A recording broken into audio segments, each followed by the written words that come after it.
কয়েক টন পানি ছিটে উত্তরের মেয়র বাংলাদেশের মানুষকে আপনি শীতল করতে পারবেন না। বাংলাদেশের টোটাল 21 কোটি মানুষ আজকে আগুনের মতো জ্বলে উঠেছে। জনাব ওবায়দুল কাদের সাহেব, পানি বিতরণ করুন, মানুষকে রক্ষা করুন। ঘরে বসে শুধু উপজেলা নির্বাচন নিয়ে কথা বললে চলবে না। আমি মনে করি আওয়ামী লীগ আজকে নিশ্চুপ বসে আছেন কেন? বিনা ভোটে এমপি হয়েছেন, বিনা ভোটে সরকার পরিচালনা করছেন।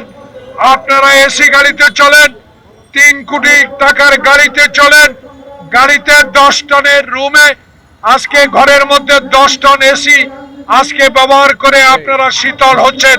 আর বাংলাদেশের জনগণের দিকে তাকান, শিক্ষামন্ত্রী স্কুল বন্ধ করতে হয়, শিক্ষামন্ত্রী স্কুল বন্ধ না করে আদালত আজকে স্কুল কলেজ বন্ধ করে দেয়। কি অবৈধ সরকার! আদালতের রায়ও তারা মানে না। আজকে তাই এই শিক্ষামন্ত্রীর পদত্যাগ চেয়েছেন আব্দুল গনি।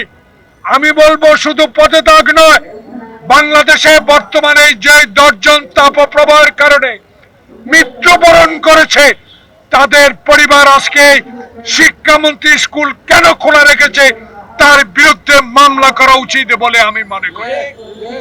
তাই আজকে এই সরকারের কথা বলে শেষ হবে না। আমি বলতে চাই, পদত্যাগ করুন, মানুষকে বাঁচান, গরিব মানুষকে বাঁচান। কয়েক টন পানি ছিটে উত্তরের মেয়র বাংলাদেশের মানুষকে আপনি শীতল করতে পারবেন না। বাংলাদেশের টোটাল 21 কোটি মানুষ আজকে আগুনের মতো জ্বলে উঠেছে, কারণ আপনাদের অত্যাচার, আপনাদের অবিচারের কারণে। লুট করবেন আপনারা, অবৈধ কাজ করবেন আপনারা, আর তার প্রভাব পড়বে বাংলাদেশের নিরীহ মানুষের উপর। তা হতে পারে না। ইনশাআল্লাহ আল্লাহ এগুলা সহ্য করবে না। জনাব ওবায়দুল কাদের সাহেব, পানি বিতরণ করুন, মানুষকে রক্ষা করুন। ঘরে বসে শুধু উপজেলা নির্বাচন নিয়ে কথা বললে চলবে না। আর বিএনপি নিয়ে বলবেন বিএনপির অস্তিত্বের সংকট। বিএনপির অস্তিত্বের সংকট না, অস্তিত্বের সংকট আওয়ামী লীগের।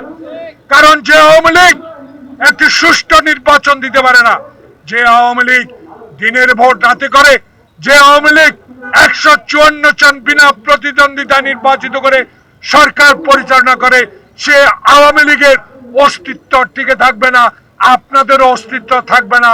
একদিন এই তাপ প্রবাহে জ্বলা মানুষের কাছে আপনাদেরকে জবাব দিতে হবে।